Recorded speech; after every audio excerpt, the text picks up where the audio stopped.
think it's so. Thank you, Shannon. Get out here.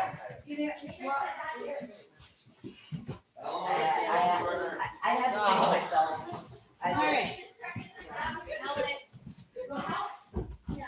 That's not the. Thank you. Katie. Oh, If you left it Mark's last week. Spanish. You just left it here last week. Oh. Oh, no, baby, this is you. Is that you too? No, that's Abby. Sorry, Abby Bailey. I got confused. Jules. Oh, This you.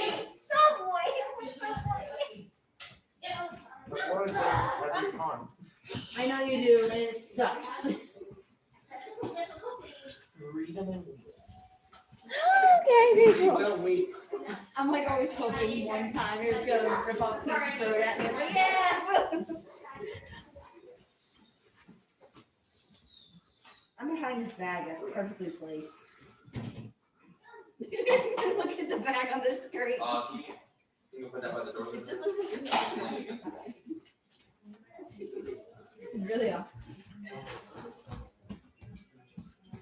Sorry, I had to move some of your stuff. Did you know celebrated bread doesn't even count? Celebrated bread, would you say? Did you know celebrated bread doesn't Oh. even count as food? Yeah, it's actually just made out of a bunch of sugar. Yeah, because like an Irish court, It's not they have real a whole bread. thing. It's not now real bread. Subway bread is banned in some places. But it's still so good. What? I know. It's not real bread, but it's so good. And it's so All right.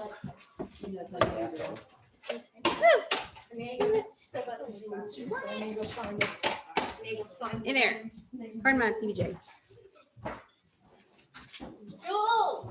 All right. Huh? Hmm.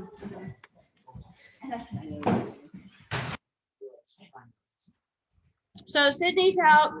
She got potentially exposed. Isn't it fun? This year fun. Y'all over it yet? Because I'm over it. I heard. Good. And how'd it go? It went great. Good. My arm was a little bit sore, and then I woke up with a headache the next day, but other than that, it was Excellent. That's good. You did better than I did.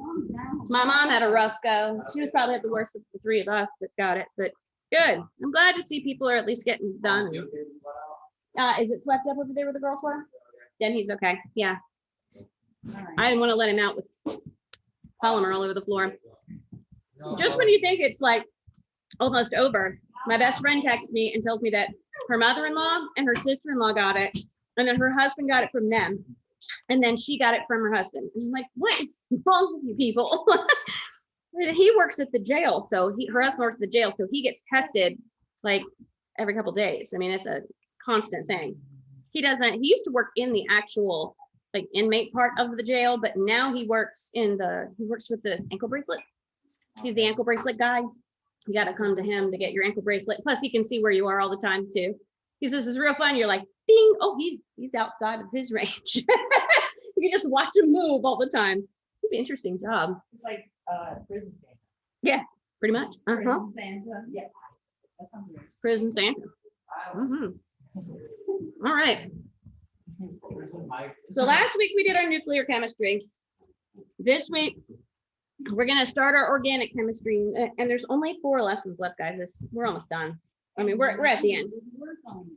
So we're just kind of touching on these, right? These are just kind of lightly brushed because both nuclear and organic chemistry outside of the general chemistry realm, you could go into for years and years and years and years and years, as you probably guessed from last week's lesson and this week's lesson, right?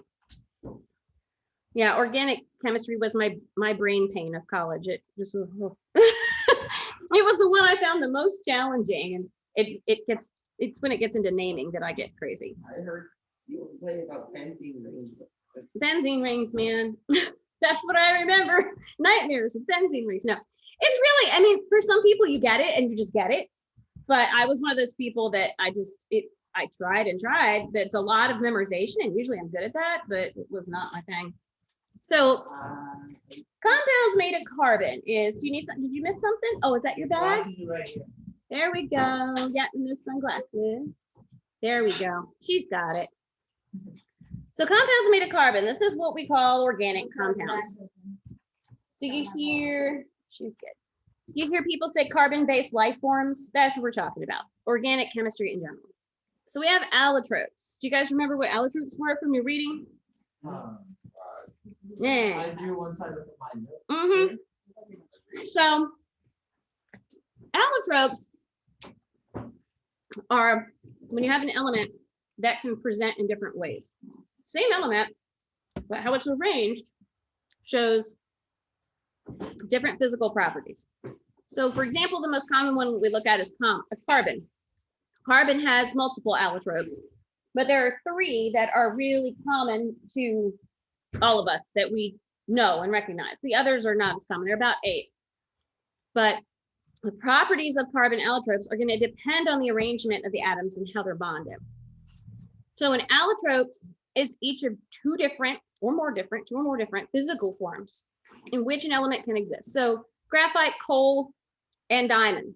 This is how the allotrope thing. I'm gonna say coal a couple times, so just deal. That's the most common allotrope that we get for an example. So if you have a diamond, who owns a diamond? Anybody own a diamond? At least one little diamond, little set of diamond earrings, little anything with a diamond. So if you got a diamond, your diamond came from coal that was compressed and put under a lot of heat for a long time. And the coal came from what? Where'd the coal come from? Dinosaurs. Yeah, pretty much dinosaurs and mostly plants. Yeah, prehistoric plants. Dinosaur food. Yep, dinosaur poop, and a lot of plants. Dinosaur food. Yeah. So we get all this prehistoric Wow. organic life form that decays and turns into coal, and then coal gets compressed and you make a diamond, but it's still carbon the whole time. So together hard enough to make the diamond. maybe we could try. All right, so here's some examples of allotropes. So allotropy is what we call the property of having allotropes, right?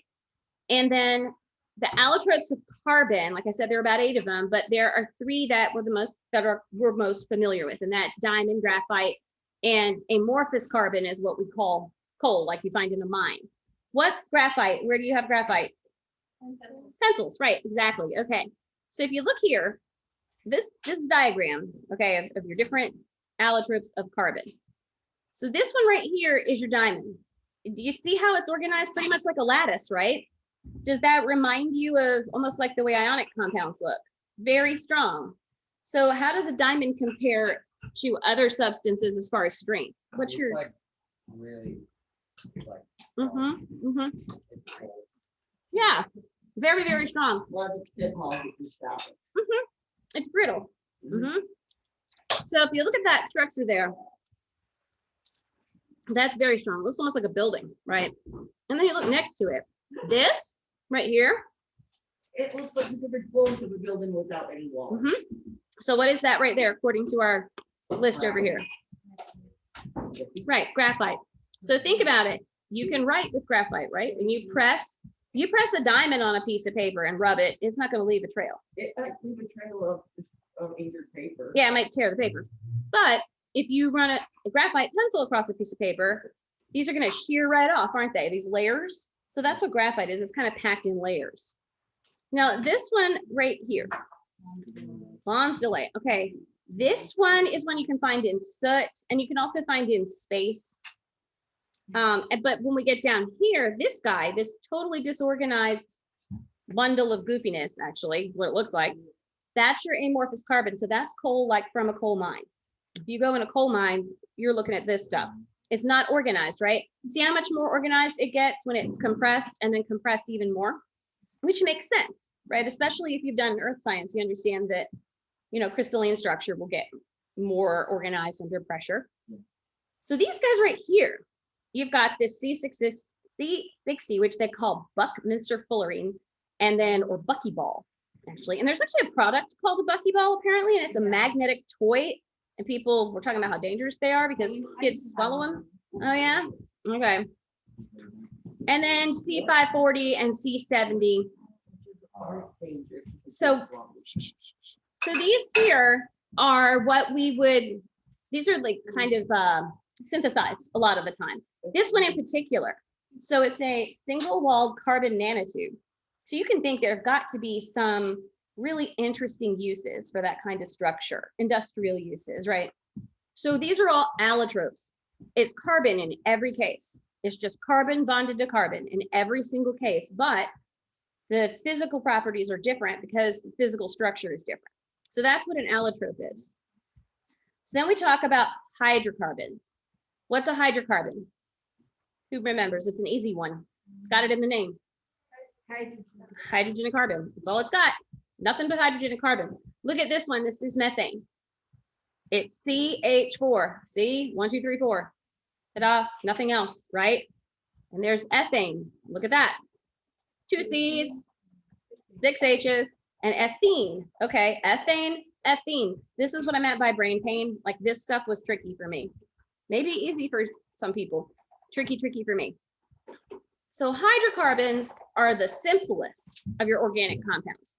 They've only got carbon and hydrogen. So when you see those, Mhm. How do you know which one is going to go first in the Yeah, solution? Like, are you saying Uh-huh. the winner's in the middle, or is it not? You can't really know.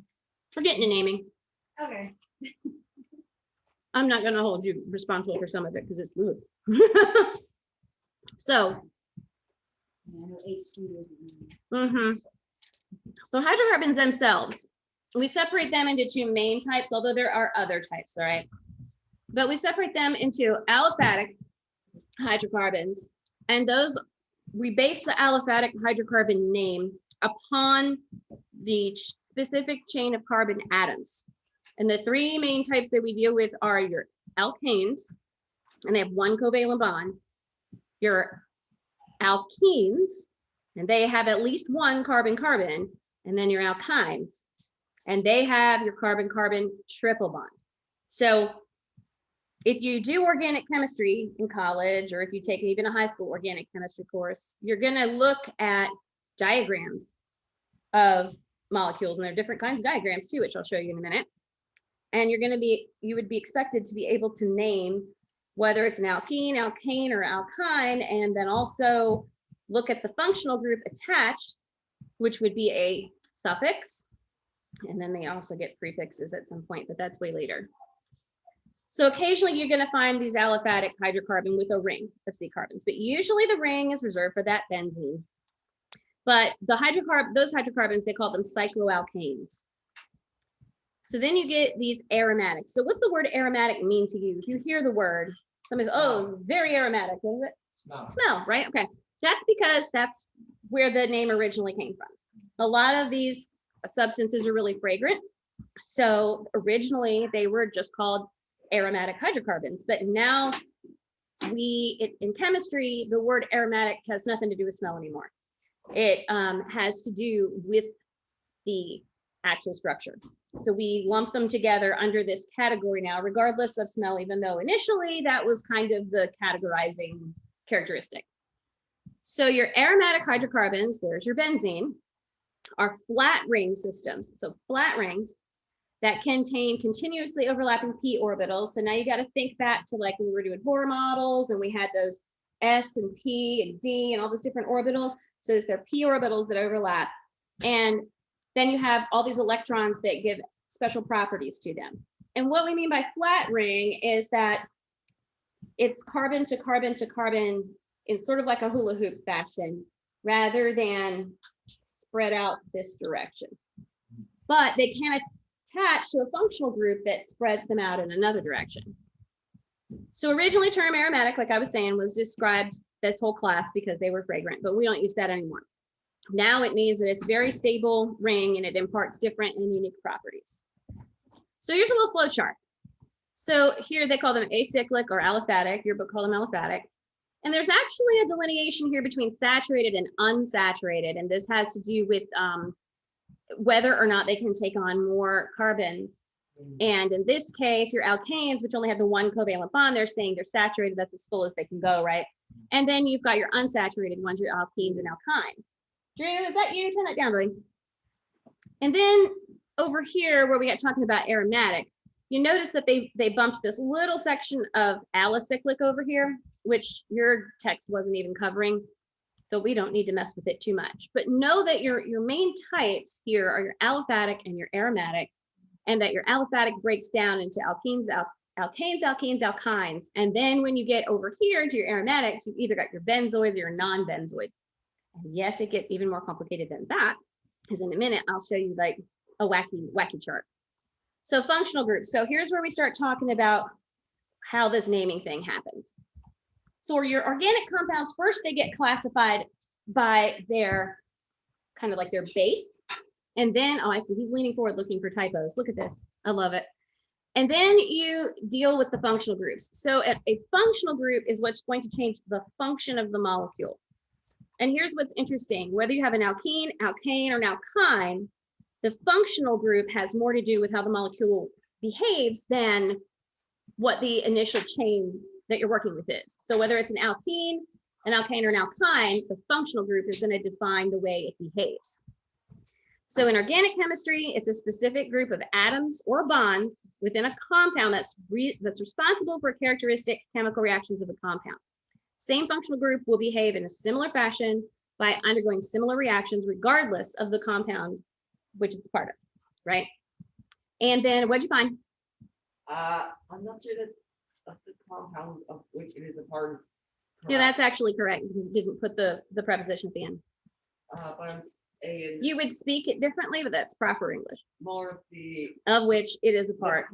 it's part of a compound. Right, but putting it at the end of the sentence, by undergoing similar reactions, regardless of the compound, you wouldn't say which it is a part of, you would say of which it is a part. Family to which you belong. Same thing. But you're not. I still don't know the prepositions on that. You're not saying. Dude, It's not about that. It's about. Wait, do you still have them memorized from Barbara? No, well, that I don't, but I just think of the cloud thing. The cloud. He doesn't have anything he can do to the cloud. He's near the cloud, by the cloud. Preppy the preposition is a little, Preppy the preposition is a little invisible creature. Anything he can do to the cloud is a preposition. To be in the cloud, out of the cloud, under the cloud, around the cloud. He can go before the cloud and go after the cloud. These are all prepositions. So functional groups also play an important part in organic compound nomenclature. So nomenclature is naming. You guys get? So this is where we talk about naming, nomenclature. Now, when we do biology next year, there's a lot of nomenclature. In biology, we use what we call binomial nomenclature when we're talking about a particular organism, which means it's their genus and species. And that's how we, yeah, like we are, we're Homo sapiens sapiens. Like that's how you break it down, genus and species. In this case, this nomenclature we're talking about here is how to name these compounds. So combining the names of the functional group with the name of the parent alkane provides a way to distinguish the compounds. So for example, oh wait, not yet, functionalize them, which we said, and they undergo, the reactions they undergo are more similar to the functional group than the initial carbon chain alkane, for example. So here's some examples of them. We have all kinds of them. So here's an alkane, alkene, alkyne. So it'll say, I'm gonna make it a little bigger so you can see. So for example, if this is what you're dealing with, you end it with an ane, so it could be ethane, this could be ethene, and this could be ethyne. And then if it has an alcohol, it's ethanol. If it has an ether, then you can add oxy or ane depending on what it is. So in this case, this one is methoxane, right? And these just methoxex, I can't even speak today. Yeah. And then your epoxide. So this is an ether. You know what an ether is? Ethers are usually like they're similar to alcohols, but they're they used to use them for anesthesia back before we had good anesthesia. Yeah. Oh yeah, when you just get people drunk. Mhm. Like, oh, And your epoxide, your ethene oxide. Take a shot of whiskey. So here's an example. It's a shot. You have ketones, carboxylic acids, acid anhydrides, esters, amides, acyl halides. There's all kinds of these things. And then they get added to the end, huh? That's why you have cheats in church. Oh, well, I'm just saying, if you use this like for your job, you want to remember something. they do. And you get to the point, you use it so much that you just remember it and it doesn't become, it's not an issue because if it's something you use every day, then you start to remember it just like anything else you would use every day, right? I mean, if it's part of your job. yeah, but if it's there, chances are in your job, unless you're a chemist in a lab or you're teaching chemistry or whatever, chances are you're not going to come in contact with all these all the time. You may have a couple of compounds that you use or a couple of chemicals that you're using in specific reactions that you're doing in a specific lab. Like if you went into crime scene stuff and you were in the lab side of it, all these things are probably not going to be used, but you will probably have certain things that you use all the time. And as long as you understand what those things are and why they function the way they function, then you're good to go. So there are tons of these. And a really great way to see how many there are that you come in contact every day is to read the back of your shampoo bottle. No joke, seriously, read the back of your shampoo bottle someday. You'll see ane, ene, methyl, alkyl. I mean, they're all there. All these are there. So names of structures. So here's what we were saying. If you're going to name them, you name the alkanes for the basis of the names. They're the basis for most hydrocarbons. And then you get this whole step. All right. So you identify the root. You identify the longest continuous chain. You find the root name for the number of carbons in the chain. And then you identify the suffix. So in this case, your longest chain has 6 hydrocarbons. That makes it hex. And then your compound is an alkane. That makes it hexane. And that's how it works. And yeah, it can get like, that's what I mean with the brain pain. I had friends that were totally equipped. They'd look at it and be like, but this stuff was tough for me, really tough for me.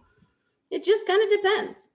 So here's an example, another example. It's on the back of your binder. Yeah, is this the same one or really similar? I didn't remember if it was the same or similar, but yeah. So this is just an example of all the different things you can come in contact with, so you do whatever. There's a great example right here. If you put an alkene with this particular reactant, you get an alkane. If you put an amine with an acid, you get an ammonium salt. And this is the type of thing that you do memorize and learn and know in full-on organic chemistry. Like an alkene plus water and an acid is going to make alcohol. And then, well, in this case, it's an alkene plus water and an acid, and you're going to get alcohol. So then when you get over here, this says 4 types of intermolecular bonding in organic chemistry. You got ionics, hydrogens, dipole-dipoles, van der Waals. We know all these. We've been over these. And then this talks about how your boiling point increases with the strength of the intermolecular interactions, and your water solubility increases with polarity. Well, that makes sense, right? Polar molecules are the ones that dissolve because they grab onto the little water. And then down here, it shows you some functional groups and some roots. So your roots are meth, F, prop, but, pent, see? So in this case, this R means root when you see it. So this is root, alkyl, and then it's pentane. And this one would be, there's an OH, that's hydroxyl. And then if you count them, 1, 2, 3, 4, 5, you have pentanol or pentyl alcohol, and it gets really complex, super duper complex. And some people just live for it. I'm not the person that lives for it. What's the longest word up there? Dude, I don't even know. Where's that benzene ring? It was down here. Those blessed things. Yeah, when you're getting into this, it's this sort of stuff right in here where the rings start forming. Getting really, really complicated. So, know this is a thing. No, it gets really complicated. Makes pretty sense. Yeah, it really, it's very formulaic, but it's like a flow chart where there are a lot of if buts, you know what I mean? And if you're good at memorizing all the if buts, then you're good to go. But it is very much like one of those complicated flow charts. So modeling, right? So we model our hydrocarbons in a couple of main ways, and they all got advantages, and it makes pretty clear sense why. So if you look here, we got methane. All right, we can model methane, which is CH4, just like this, which we call structural formula. Here's a molecular formula. We know what that is, CH4, right? Here's the structural formula right there. Okay, that is great for what? Why would this be helpful? If you were using this model, can you think of why that model would be helpful? which one, the ball and stick? This one right here that says structural. Mhm. Oh, structural would be helpful for naming. Why is it? Yeah, for naming. It's really helpful for naming. You can look at it and go 1, 2, 3, 4. Oh, 4. Yep. The ball and stick one, though, provides something that the other two first ones do not. It provides geometry, Better visual. which obviously you need if you want to see how they're going to really behave. Right. And then this space filling model gives you some idea of your electron cloud quantum type behavior, right? So there's methane, ethane, and then at the bottom, ethene. But you can see how they show this bond differently here. This is your single carbon-carbon bond, and this is your double carbon-carbon bond. And remember, we said the anes have a single, the enes have a double. Well, there it is. You can see it right there. And this one also is just, there's single bonds everywhere. There's no carbon-carbon. There's just the one carbon, right? What's So- the third model called? This one is ethene. No, the Space filling. Oh, the space filling Yeah. one? That shows you kind of where your electron cloud quantum activity is going on. You just wanted to name. Yeah. Yeah, space filling model. Yep. So reactions. Now, they're pretty similar to the types of reactions we've seen before. So you've got, you got your substitution. We've seen this before, right? You just replace something with something else. We've done it. We know that. You've got your addition, which is exactly what it sounds like. You just add something else. And you've got your elimination, which is the opposite of your addition, which is exactly what it sounds like. You take away something, and usually through the action of acids, bases, or metals, and in some cases by heating. Now, this is the one I want you guys to pay the most attention to. If I said the word condensation to you, what comes to mind? Water. Water vapor on the outside of your cold glass or whatever, right? To your fog on your window in the morning when it's warm outside and cold in your house. All right, that's condensation when you're talking about change of state, right? Okay. However, Condensing as in pushing together, huh? concentrating. Almost. Yeah, it is. That's exactly what it is.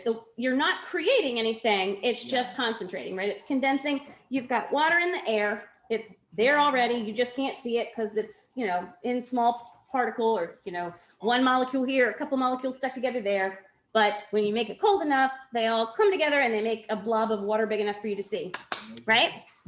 That's the condensation we're familiar with. But condensation in chemistry means you're forming water. So it's different. You're actually forming it, not just making it visible, right? So this is an example.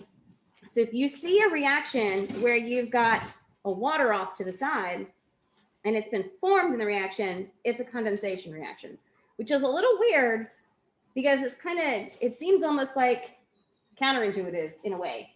But you just have to think about if the water forms on the outside of your glass, which it doesn't really do. Okay, thank you for licking me. Yeah. Yep, he's a licker.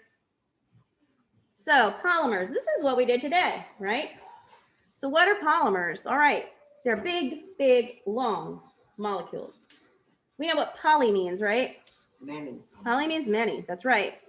So our polymers have high melting points, high boiling points, and they consist of monomers. And that's why they're a chain of monomers. And then that's why they're called polymers. They have high molecular masses. Alex is so excited about polymers He's over there. shaking the river ball. Mm-hmm.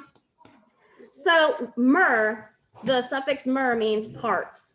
So when you say polymer, you're meaning many parts. And when you're saying monomer, you're meaning what? One part. One part, right? This is where we get our Greek and Latin again in science, lots of Greek and Latin. So the word polymer comes from Greek prefix polymer, which we just said. And it was coined by this Swedish dude, who I'm sure I'm going to say his name wrong, but it's like Jans Jakob Berlioz. Hey, what's up? Just gonna give this. You're fine. So he has it. There you go, yeah. So I know I'll say that wrong, but Dang, I forgot about that. Jan Jakob. And then that was in 1833, although with a slightly different definition. So he came up with the term polymer, but he didn't define it exactly the way we define it now. So it was in 1920 that a German guy Hermann Staudinger came up with the definition we use now, which refers to polymers as macromolecules. Okay, there's another prefix. What does macromolecule mean? Based on just the prefix and the word. Big molecule. Big molecule, exactly. Micro would mean small, macro means large. Anybody have a little macro lens for your camera? You can add it to your iPhone. No. You ever seen people take those like super cool close-up pictures of bugs or whatever with their iPhone? You can also just. I have one that goes with this. Huh? Says spending money. Yeah, you could do that, but anyway. So here's another good graphic for you. These are polymers. And polymers can be broken down in to show where the different functional groups add in, where the different molecules add in, where they will break. So here's an example. They're calling this a coated bite. So there's your root. Yeah, and your root here is going to equal this bit right here. And this is a coated bite. And then this they're calling cleavable spacer, chunk right there, meaning this can break out. You can break it off. And then you got another coated bite, and they're calling this a mass tag. You can take these big long chains and just break them down. For example, here's another good example of what a polymer might look like. Long, long, long chains, right? That's a lot going on. It is a lot going on. Yeah, and people that do polymer science, whoops.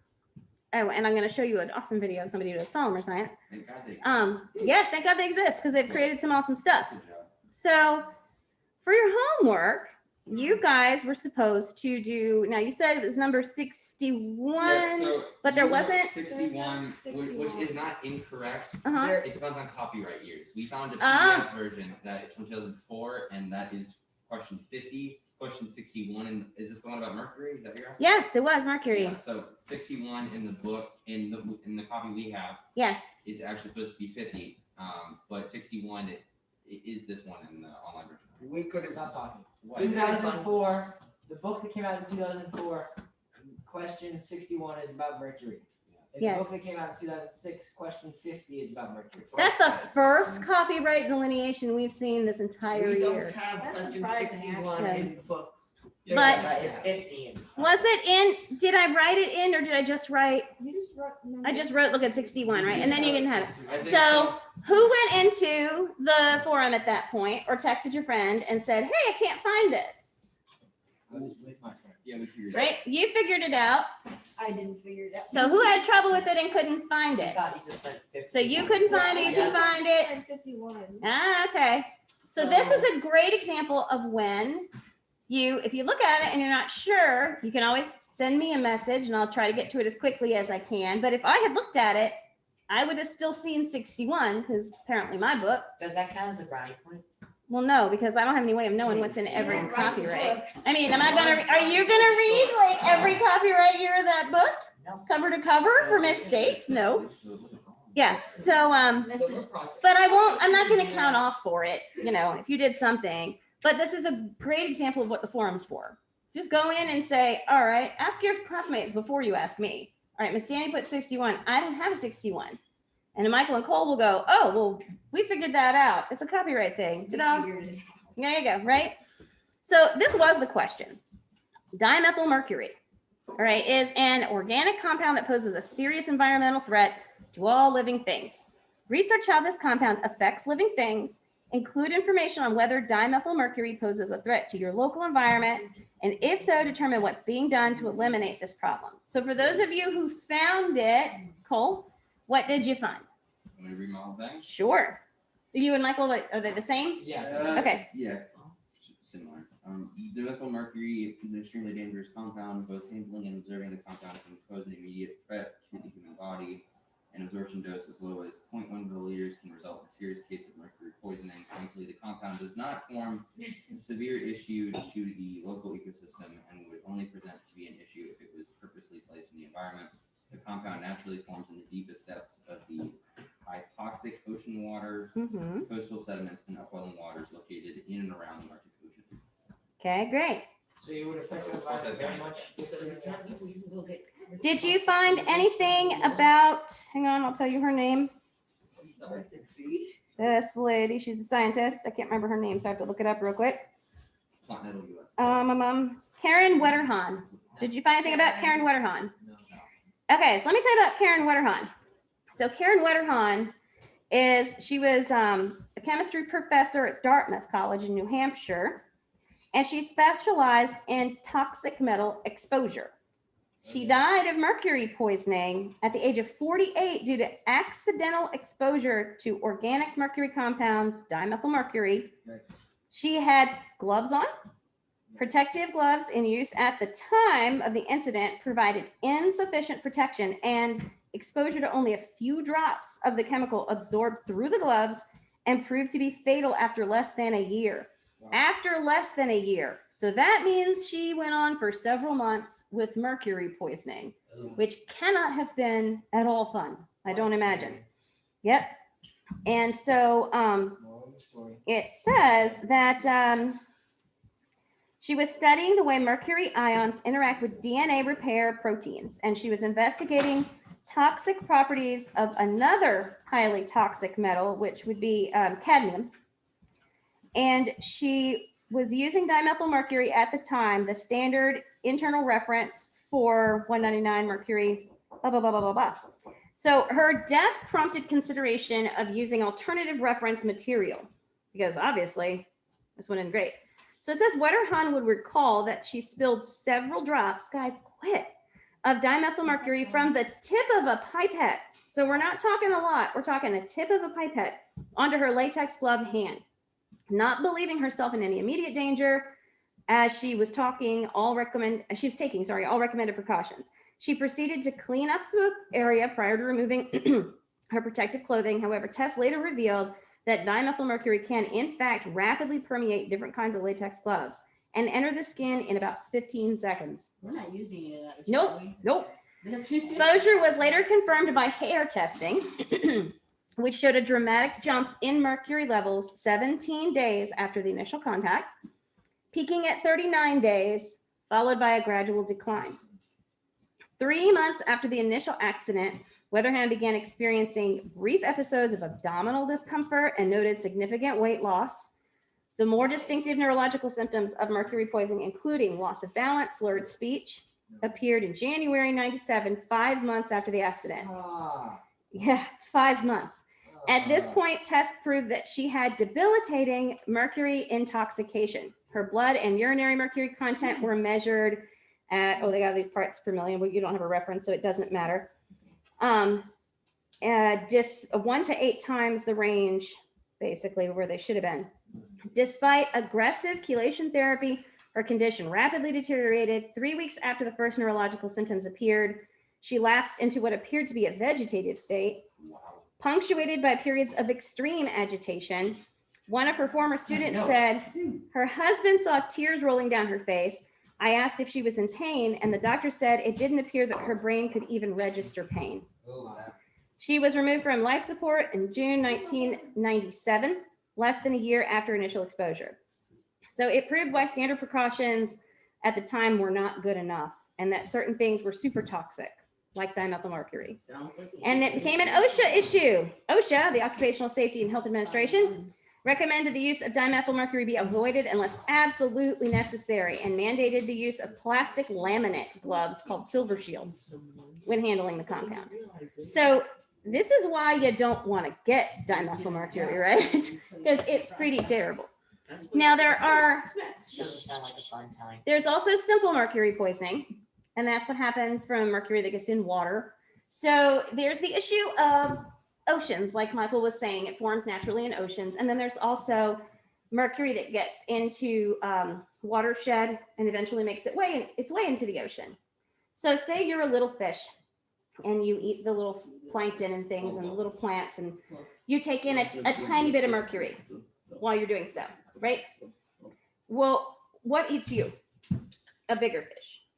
So the bigger fish, say you had mercury at a value of 1 part per million in your little fish. That's probably not even close to what it could be, but let's just say, easy to go with. And then the big fish eats 5 little fish. So now the big fish is 5 parts per million. And that fish is eaten by an even bigger fish. who eats 5 or 6 of those. So then you get into this exponential growth, right? Your number gets exponentially bigger. So when you're looking, for example, at fish that are in areas that have mercury pollution or too much in the water, it's the big fish like the tuna and the mahi-mahi and stuff that become of concern. And it's like, wow, to be really careful with that. You know, you have to be very, very careful with making sure that your sourcing for your fish is safe, right? And the fish that we have is generally pretty darn safe. Our tuna and whatnot is not really of concern anymore, but there could be times when it becomes that way. So you have to be aware that it's the bigger fish that have the problems. So there's this issue of mercury poisoning in general. So I wanted to share an interesting historical perspective. Where's the Mad Hatter from Mercury? Yeah. All right. So this is more about simple mercury and not necessarily dimethyl mercury. It just hit me there. Yeah. So give it 1 second. It should come In up. Lewis Carroll's famed 1865 children's book, Alice's Adventures in Wonderland, a quirky character was featured who was known as the Hatter. He's described in the tale as mad, and his good behaviour came to earn him the popular title of the Mad Hatter. However, the term mad as a hatter, sometimes used to denote a person with bizarre or erratic behaviour, was not invented by Carroll. Instead, the descriptor is associated with an occupational hazard of the then hat-making industry. The mad and strange behaviours caused by mercury poisoning.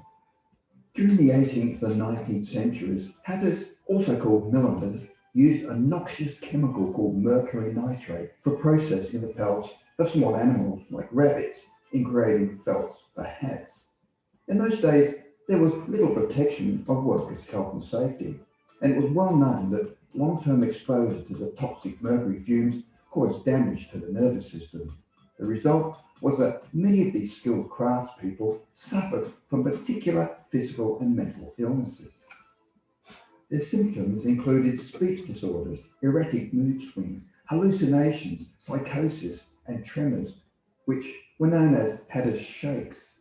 The mercury-induced twitching, also called the Danbury shakes, after the city of Danbury, Connecticut. Danbury was the foremost bastion of the millinery industry during the 19th century and was dubbed the hat capital of the world well into the 1920s. It was then that the demand for headwear declined with the rise of covered vehicles such as trains and cars. Workers' rights also became important, and in the US, the use of mercury in felt production was fun. And in 1941, historians have theorized that Boston Corbett, a hat maker who dispatched President Abraham Lincoln's assassin, may have sustained mental health impairment caused by his mercury exposure. Corbett was a professional milliner from a young age. Following the tragic loss of his wife and child in childbirth, he converted to Christianity and became a religious fanatic. However, his faith was characterized by erratic behavior, which researchers attribute to a background of probable mercury poisoning. Corbett's religious zeal caused him to proselytize amongst his fellow workers, grow his hair long like this, and take up strict preaching. Like Jesus. His Long hair. eccentric behaviour became dangerous when in 1858 he performed self-castration with a pair of scissors as a means of suppressing libido. In 1861, he enlisted in the Union Army to serve in the American Civil War. Again, his behaviour caused him problems as he persisted in sermonising amongst his troops, even reprimanding superiors for bad language. He landed in the lockup in insubordination and was even court-martialed and destined for execution until the sentence was reduced and he was discharged from the army. However, Corbett immediately re-enlisted and in 1865 found himself in the 16th New York Cavalry, which had been sent to track down President Lincoln's assassin. After slaying Lincoln on April 14, 1865 at Ford's Theatre in Washington, D.C., Confederate sympathiser John Wilkes Booth had gone on the run. By April 26, Corbett and his regiment had Booth surrounded in the Virginia tobacco barn. The Secretary of War, Edwin Stanton, had given strict orders that the fugitive was to be captured alive. However, Corbett later admitted to disobeying orders and claimed responsibility for the downing of Booth. Again, He was arrested and court-martialed, but on giving his questionable account of events, was pardoned by Stanton and called a patriot. Other witnesses contradicted his story, and the farmer and his son even swore that Corbett did not even reach for his gun. However, he was generally acclaimed as a hero by the public and press for his part in avenging the president's untimely demise, and rewarded him with a princely financial sum. Despite then returning to employment as a hatter, Corbett was regularly fired for stopping work to pray for sacrilegious colleagues. He still operated as a Roman preacher and even gave public lectures about the Booth incident, complete with lantern slides. However, he was increasingly discredited and ostracized due to his incoherent ramblings, paranoia, and erratic behavior. He several fights. In 1887, was committed to an insane asylum after turning on officers at the Kansas State House, where he was working. 15 months later, Corbett was able to escape the asylum on horseback and apparently lived out the rest of his days as a solitary homesteader in Pine County in eastern Minnesota. I mean, a little nuts that he didn't get put in the insane asylum for the self-castration with scissors, but you know, who am I? Who am I to call that crazy? I just imagine him riding on horseback like I'm. Right? Wait, did they say he went in the asylum in 1957 or 1857? 18. I was gonna say. Yeah. Oh, yeah. Yeah, that's a little Okay. wacky there. Little wacky there. And I had one more that I wanted to That's show just, you. like, shows how disorganized people were then because they didn't have any real form of identification. So he was able to re-enlist in just another state. and Right. Slip in. Exactly. Just slide right in. Never mind me. I'm not crazy. That's the sort of thing weird. If John Wilkes Booth was crafty enough, he probably could have enlisted somewhere. Oh, I'm sure. No one ever would have known. No, I'm sure not. Yeah. So when we were talking about polymers earlier, this is Stephanie Kwolek. Stephanie Kwolek is the inventor of what? Does anyone know? Okay, well, you'll find out. The light. This is awesome. She's one of my favorite contemporary scientists. She passed away in 2016, so she's relatively recent. And I think we sometimes think about brilliant scientists or inventors as kind of strange, aloof people, kind of Elon Muskish, you know, where you're like, oh, that dude, you know. But she looks like she could be somebody's cool aunt. Like I would have. Even a cool grandma. I would have scones and tea with her. Yeah. She seems super down to earth, but she is responsible for saving millions of lives with her invention. She's worth knowing. What I love about my work is that I have opportunity to be, every day. I love the excitement. There's something about me, it's an inherent part of me that wants the excitement of invention and creativity. My schooling was somewhat different from what it is today because we had 2 classes in one room. This was in a public school. Frequently, you'd finish your work and you would hear where someone was in trouble in the next class. You would put up your hand and you would give the answer, especially in math. And this went over like a lead balloon. She's so cute. But what you really did was you learned 2 grades at one time. I loved learning and loved learning new things. I found it very exciting. So this probably made me what I am today and what I was for many years. When I entered the workforce in 1946, not many women were being hired, but the few that were hired because there were so few men available. They were at war or just coming back from war. So women were being made offers, but that didn't mean, that the problem was completely solved because women had a very difficult time after they got jobs, and many women did not stay long. She was 90 when she died. I was stubborn, and I decided that I was gonna just stick it out and see what happened. And things improved eventually, but I didn't stay just because I was stubborn. I stayed because the work was what I wanted to do. it was 1965, and I was assigned to look for this super strong, super stiff, but lightweight fiber. In the course of that work, I made a discovery. She The results came back. It was very strong and very stiff. Unlike anything we had made before, I hesitated about telling anyone because it was unusual and I didn't want to be foolish. And so I sent it down a few more times and it always came back more or less the same numbers. And so I then told my supervisor, and we in turn told the laboratory director, and everybody became very excited. So that was the beginning of Kevlar. I was elated to have made this discovery because most people work a lifetime and they never do anything like this, something that saves human lives. I think the role of science is to improve human life in general and improve the world as well. When I reflect back upon my career, I am inspired by the fact that I was able to do something that was of benefit to mankind. She's cool. She's very cool. You're very nice. I love her. I don't know the shit.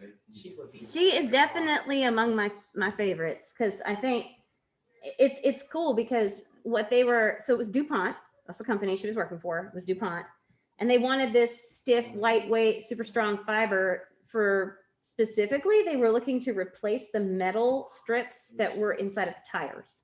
Because tires had metal bands inside of them and that could be problematic. So they were looking for something else to put in tires. And she happened upon this stuff and was like, okay, you know, she made it, she created it, but it was so different from anything else they'd created. Kevlar was invented, one of the things people were doing beforehand. Well, actually, like the first guy to ever really come up with the idea for a bulletproof vest was I believe he was a pizza delivery guy in Chicago or New York, and every time he delivered pizza, people would shoot at him. So he found a way to like put steel plates on, and he would wear it. Wow. Well, that tells you something. I didn't know there were. I Yeah. something like that too. So Kevlar was invented in 1965 at DuPont. And do you guys know DuPont? Do you know of DuPont? I know that I know they of it. sponsored a NASCAR. There you driver. go. Yeah, Okay. there you go. Rainbow Paint Yeah. Scheme, and their pit crew was called the Rainbow Warriors. Okay, so DuPont is very much like 3M, where it's a company that has a massive industrial portfolio. Like they produce all sorts of things. They produce paint, they produce polymers, all kinds of stuff. They do a lot with plastics, and the logo is really recognizable, a little DuPont logo. Also, the DuPont family is one of those families that goes back to like the Rockefeller, Carnegie tradition of donating buildings on college campuses or, you know, donating libraries like Carnegie did. Carnegie put libraries all over the country in neighborhoods that wouldn't otherwise get a library. I mean, he often specifically made sure that those libraries were where more disadvantaged citizens lived so that they could access it, which was great. And therefore there are a lot of buildings on college campuses that have the DuPont name. We have the chapel is the DuPont Chapel at Holland. So they did a lot of good stuff. And then they have this company that's still functioning today. I remember actually when Jason was at Virginia Tech, he had a friend that was working on a project where they were creating a fuel cell car, an oxygen fuel cell car. And they had all these sponsors that were working on it with them, and DuPont sponsored the paint. And the paint was this 5-sided crystal that depending on where you stood, you've probably seen a car or two with this paint, but it's the paint that depending on where you're looking at it, the color shifts. It's color shifting. It's like gold, green, purple, pink, whatever. It had 5 different colors. Yeah. Then it shifted through depending on where you were standing. It was like this weird prismatic. It was wild to look at. It almost made your eyes crazy, but it was beautiful.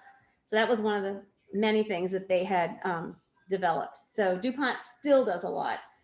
And yeah, Stephanie Kwolek was the daughter of Polish immigrants, I believe. And so she was starting her career the year my mother was born.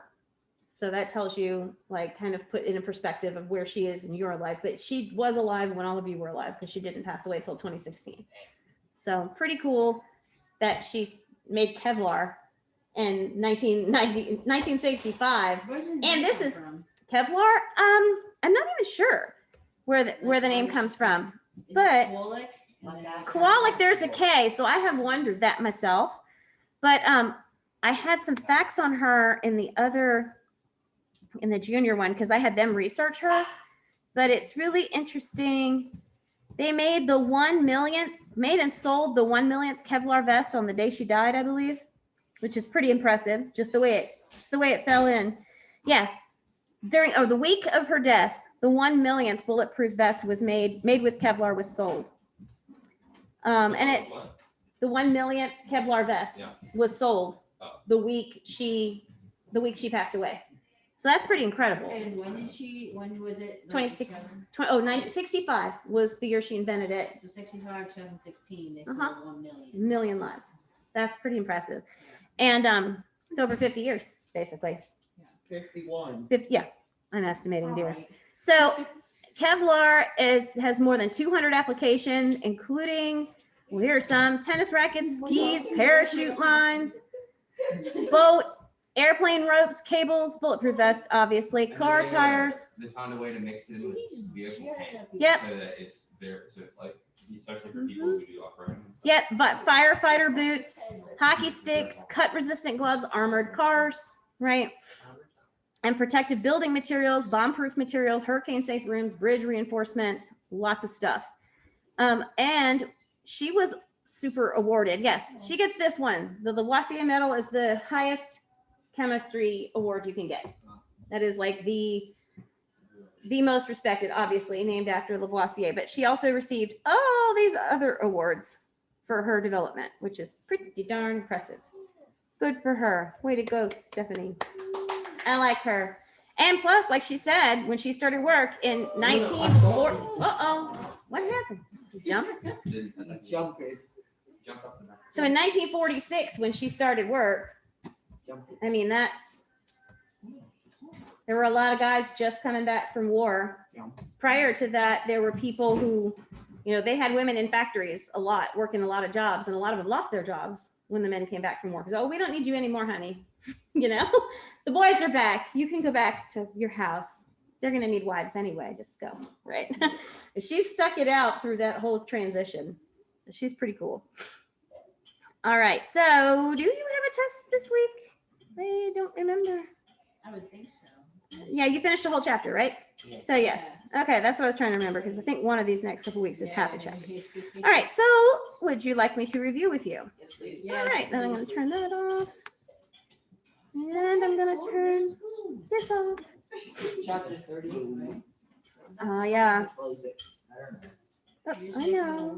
Let's check 19. All right, Alex. Thank you. That's fun, but not that much fun. Okay. Okay, give me 1 second. I'll get it open. You guys get paper, pencil out, or whatever to write with. If you want to write notes, which I imagine you do. You imagine wrong. I know. Silly me. This is chapter.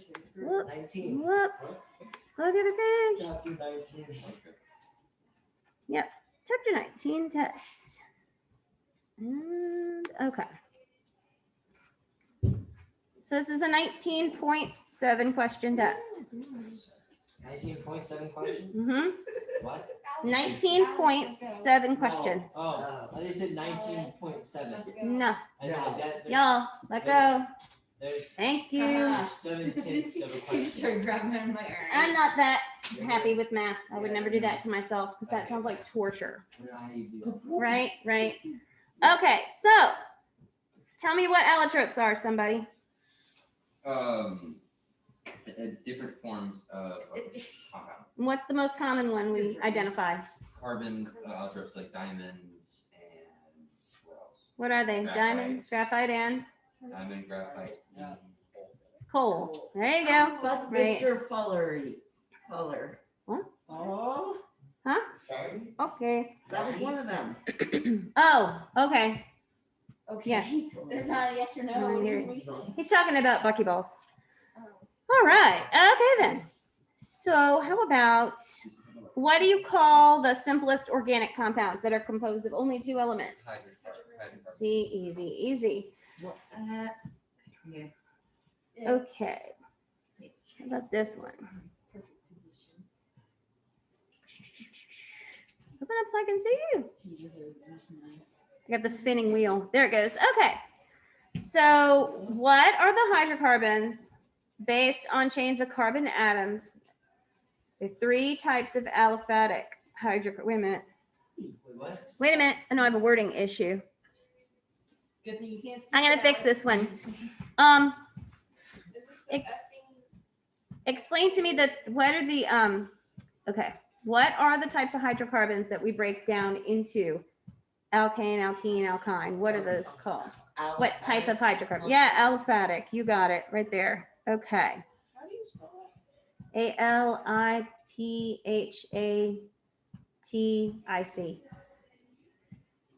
I'm one of those people that has issues spelling out loud. Like, it's I have to weird. write down first. I usually do this, you know, like, yeah, that's great, isn't it? All right, next one.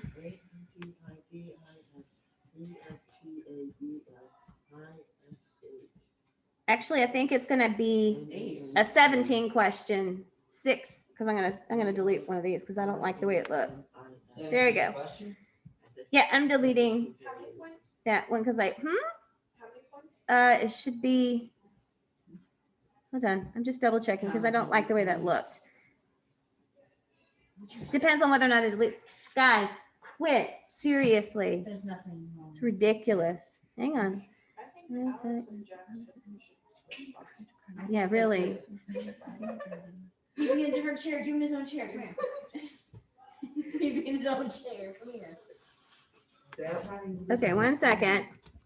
That's fine. She can watch you better. But I'm not even be talking like that here. You're right next to her. You can hear her. No, ear problems. All right, so it's going to be, that question was too repetitive. Next to her anyway. 7 questions. 2, 4, 6, 8, 16, okay, 19 points. All right. How about, I'm gonna delete this one. I really don't like it. All right, 6 questions, 17 points. There we go. I didn't like one of them. So who can explain to me what a functional group is? It's something that can be added to a hydrocarbon or a polymer to change the properties of it. There you go. Yeah, adds into hydrocarbons, changes the function of the molecule, right? Is there anything else I have for this that might be useful? That's only 4 things. Let's see. That's a good summary. Same functional group behaves in a similar fashion because it undergoes the same reactions, play an important role in organic compound nomenclature, often used to functionalize a compound, and that one. Okay, there we go. How about, if I gave you our main types of reactions and their definitions, substitution, addition, elimination, condensation, would you be able, okay, so which one has a pair of atoms or a group of atoms that are removed from a molecule, usually through action of acids, bases, or metals, and in some cases by heating to a high temperature? What are the options? Substitution, addition, elimination, and condensation. Elimination. What is? Elimination, so a pair of atoms or a group of atoms that are removed by work of an acid, a metal, or high heat. How about your choices again? Substitution, addition, elimination, condensation. An atom or group of atoms is replaced. Substitution. There you go. How about a molecule, usually water, formed by combining whatever the rest of this says, atoms from adjacent yes, that's going to be condensation because you got your water So forming. what are the? And then an atom or group of atoms that's added to replace a double or triple bond. Addition. Addition. Yep. So it's a substitution, addition, elimination, condensation. Got that? Yeah. All right. And who could define polymer?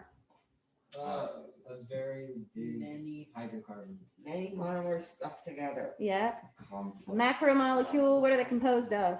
Monomer. All I can get out was one word. Many. All I can do is one word. I was like many.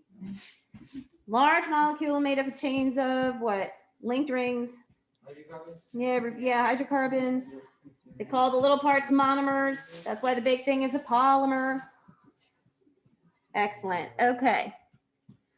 All right. Who has started on their project? I know. Have I time. have- 95%. I have Go. almost all of it. I'm Good. working on I just finished the rough draft of the origin story yesterday. Excellent. Excellent. So you've been working on origin stories. You guys too? You start? Yes, we have started. We have Yes. started. Awesome. So cool. I do have a question. Yes. I am very, very confused on how it's supposed to look. Okay. Like, is there a picture showing what it's Yep. supposed to look like Yep. all together? I will put that up 'Cause here. I'm like, what is it? A paragraph? Yeah. I will show you. 1 second. Gotta throw that back up again. Cackling at you. So you You can tell thought I'd run around for a week. He's very energetic. Do you think? Come on. And he's next to Find me. it. There he goes. I got one of those students to do that. Dun, dun, dun. This ain't shaking your foot. Yeah, I do a little. All right. So if you have your binder with you, it's in there. But if you don't have your binder with you, you can just look up here, or you can look up here either way. It's okay. Oh, looks like I have to find slides. Yeah, I'm just making sure you guys know how you're laying it out. So Shannon, Yes. this graphic at the bottom should help you with that. So you're gonna get a regular poster board, right? Oh. Foam board is best because if you get the foam board, then it's not gonna Come up with this. get all crazy. And if your foam board is 18 by 24, it should be perfect, right? So you're gonna write out your origin story Of the character. of your character in, in a regular paragraph format, like you would normally write. And that's gonna go here, and then the picture of the character here. And then on the back of the same board, you have your works cited page, and then this one is this sheet right, where is it? This sheet. Oh, okay. You complete this Well, sheet. Yep. Yeah. Oh, you got more stuff than now. You gotta share some of that with me. 'cause And then this is the grading rubric. So this is how you're going to be graded, right? You always know with these big projects with me, you got a rubric, you know exactly what you get graded on. So you can pretty much guess what your grade will be if you have any good lack of development. good sense of self-assessment, you know? It's right there for you. Excellent. Now we only have to make one and we share it, right? Yeah. Just one character. And I'm really, really excited Like to this see what you paper guys that he do. has, the one, the elements. Are you Yeah. being a hero or a villain? Oh, good. I was hoping we'd get a villain. You guys are doing a villain too? Yeah, Or- we're doing it. A hero for you. Well, ours is sodium, so Really? it's usually. Awesome. We should call it Alex. He's just all. Oh my gosh. that's Makes you want to do, Well, there's that. There was that. Yeah, yeah. Who's making a hero? Did I close that? Nobody's making a hero. Is that what we Nobody's making a hero. I don't know. I figured there would be more. Just say. I was talking to them and nobody answered me. So I was Yeah, Sorry, I mean, so my we're talking guy, about his whole Sydney. backstory said he's a college professor, and I was like, I don't think he would be very good as a villain. Yeah. Huh. Silver. Silver, bismuth. You're doing sodium. You guys are doing Silicon. silicon, and then Y'all you guys are doing silicon. yeah. They are. Silicon Valley. Bailey and I are silicon. Him and I are sodium. You should name it And Silicon you're Valley. well, Silicon y'all, Valley. well, y'all are Neon. Perfect. y'all are sodium and you're gonna Neon. be a villain. Yeah, neon. Yes. That'll be an interesting villain. Something Yes, tells me well. this guy is probably bad just because he's so soul. So has anybody looked at the final review yet? Do we name That's it? what we need. I have not. Okay, so I'm gonna real quick make sure you see that before I'll probably let y'all out a little early today. Alex, Jack has to leave early anyway, and you've earned a little bit of a break. It's a nice day. You should go outside for a few. Yeah. Go outside. Let me see. You guys are right. Makes you have high blood pressure. So your study guide for finals. A whole lot of this is stuff you already did. Like a lot of this you already have if you kept your notes. Alex, right? Did you keep your notes? Keep your notes. And then right around here is where the second semester stuff comes in. When are we doing the test here? Just, well, like we should have done last year. We'll do it the last day of class, the day we present. You'll come in and Same you'll, day? same day, just like we've done in the past. My brain's gonna be fried. No, you come in because all the pressure will be done at that point. The pressure's off. By the time you get to your presentation, the pressure is off because you will have already done your exam, right? Well, yes, but like I'll walk in and be like, I got to present. Nah, you're gonna do fine Presentations after the. after, yep. Well, So yes, you but come I'll have in. the guilt of- And I may even open up a little bit early because I'm sure Miss Jackie's gonna have exams too. So, Yeah, exactly. Uh-huh. That too. so we'll open up, you'll come in and you'll pick up your exam from the counter like we did with midterms and like we tried to do last year with finals. And you'll pick up your exam from the counter, you'll find a spot to sit down and take it, you'll hand it back to me. And I'll try to get them graded before you go is my goal, so. The finals is the one where I was in the corner that day, right? I think you picked a corner, yeah. Okay. Yeah. I don't remember if it was the midterm or the final one. I think it was the final year before last that you Yes. did that. Because last year finals got like everything else. So you'll do your final, you'll do Jackie's exam if you've got Jackie's exam, Yeah. and then we'll have some lunch of some kind, which is the plan. And we'll do presentations kind of during lunch. You know, we won't like make everybody finish eating and then just kind of casually do them. Jack, you gotta speak. Oh, You got turned into Okay, a Kelly, TED. here's the you do all the presentation, I continue eating. Welcome to my TED Talk. And then Okay, thank you. Goodbye. I'd like to go to the pool. We've done it in the past, but it really, I have to see what the neighborhood rules are going to be about the pool. Technically, we are only allowed a certain number of guests before we have to like pay an extra lifeguard fee and all this. There's usually not a lifeguard there during the school days before school gets out anyway. And we would probably have the pool to ourselves, but I don't know. And so we'll have to kind of just play that by ear, you know? So some of you are Drew's guests, some of you are Cole's guests, and some of you are my guests. We'll do it that way. And I probably won't be getting in the pool because ear thing. Oh, yeah, Well, yeah. that's in 4 weeks. You can always wade. can't swim for like a couple months. Oh, I really? won't, no, it's what day's the pool for? It's like May 18th or whatever last day Yeah. class is. Yeah. I get the stuff removed from my ear May 17th. Oh, Oh, that'd be bad. So. what are they doing to you? I've had a hole in my eardrum for several years because of, A tube? Or- Yeah. Yeah. and they put a patch on it. Ah. So I can't get it wet until then, Yeah. and it's getting removed to see if the patch worked on the 17th. Well, if the patch works, maybe you'll be home free at that point. Yeah, but if it doesn't work, then I have to. But don't you have plugs? They give you plugs, right? I know, yeah. I know, I have You no take idea. showers? Yeah, they usually give you plugs. How do showers work? Yeah, because they give you plugs to shower. Normally, before I got the stuff, I just showered normally. Now I've got to stick plugs in my ear, cover it. Yeah. My mom got tubes in her ears last year. My mom, which is a weird thing to do with adults, but she ended up with I've them. had them It's since crazy. I was 3. Wow.